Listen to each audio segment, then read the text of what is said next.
I was sitting in the grand willow hall, trying to hold back the usual mother of the groom tears, when the heavy oak doors opened and the music swelled. This was supposed to be the moment of pure joy, the climax of my life as a mother. I remember the suffocating scent of lilies and expensive perfume.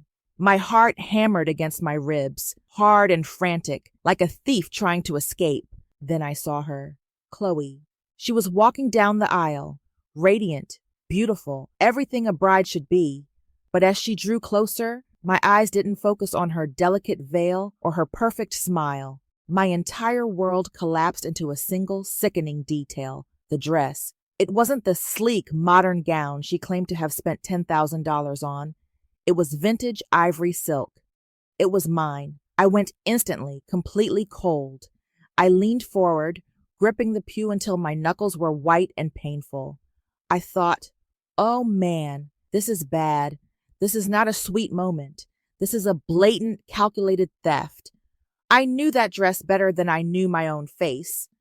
It was 35 years old, carefully sealed in an acid-free cedar chest in my attic, reserved for sentimental memories.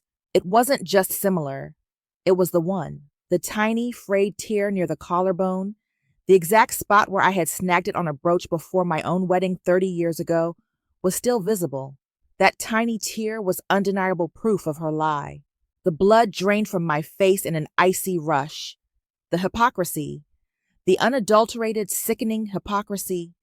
Liam, my son, was waiting at the altar. When his eyes flickered toward me, he immediately looked away, his jaw tightening slightly. Therefore, he knew. He was an accomplice. I didn't just feel shock. I felt violated. They hadn't just saved money.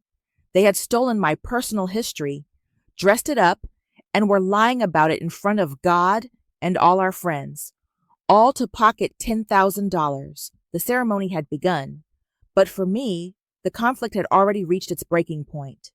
Let me tell you why this dress was so much more than $10,000. This was not just about the money they owed me, which, by the way, totaled $33,400 over the last 3 years, covering their rent, utilities, and various expenses. I was literally running myself into the ground, eating rice and beans so they could live comfortably.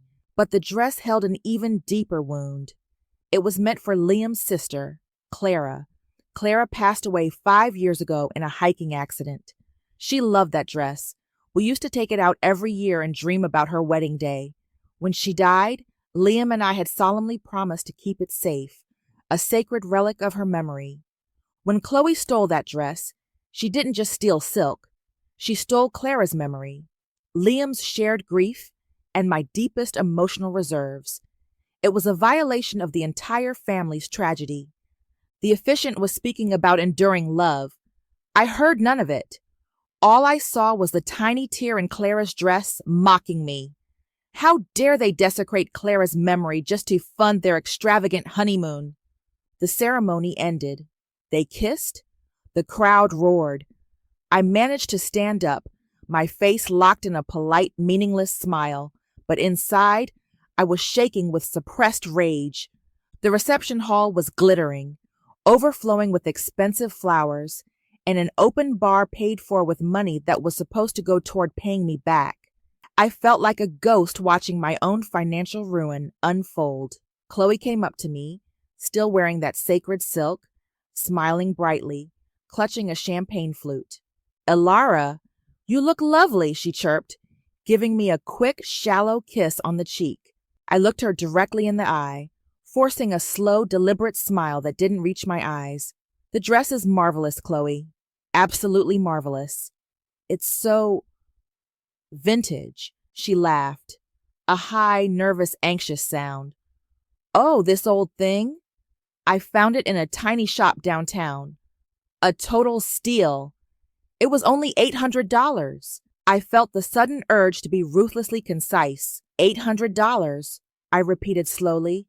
"That's funny, dear, because I recognized the pattern of the lace." "Okay, Mom." We needed the money. The designer gown was an impulse buy, but the car loan was late. We returned the dress, borrowed yours, and used the money to cover the loan and honeymoon. An emergency? Number? This was always the plan. They viewed me purely as a disposable resource, an ATM with feelings. "I want you and Chloe to leave the hall now," I said. Chloe launched into performative tears. "You can't do this. You'll ruin everything. You ruined everything the moment you wore a dress meant for a ghost. My grandmother hand-stitched those pearls for me in 1988, and it was sealed in the cedar chest in the attic." Chloe's smile vanished instantly. Her eyes darted away, searching frantically for Liam. "Let's not make a scene, Alara," she stammered. Liam rushed over, holding a slice of cake like a shield. "Mom! Everything okay?" I ignored the cake. "Liam, the dress, the $10,000, and Clara." He turned beet red. "Mom, it was just... she wanted something old. We were going to tell you." "You were going to tell me after you funded your European adventure with the money you lied about spending?" I asked. He folded immediately. They drove away, defeated, amidst the confusion of the guests. But their departure wasn't the end. It was only the beginning. The silence in my house the next morning was glorious. I made coffee, but I didn't think about calling Liam. That woman, the fearful, manipulated woman who believed she had to buy her son's love, was gone. I pulled out my checkbook and bank statements. The total sum of my foolishness, $33,400. It was staggering money taken from my late husband's inheritance and my retirement. I went to the bank and canceled every automatic transfer to Liam and Chloe. "I finally opened my eyes," I told the manager. My phone rang nonstop afterward, but I ignored it. When I left the bank, I felt strangely light. I should have known they wouldn't surrender. Their entire lifestyle depended on my financial neglect. When I returned home, their cars were parked outside.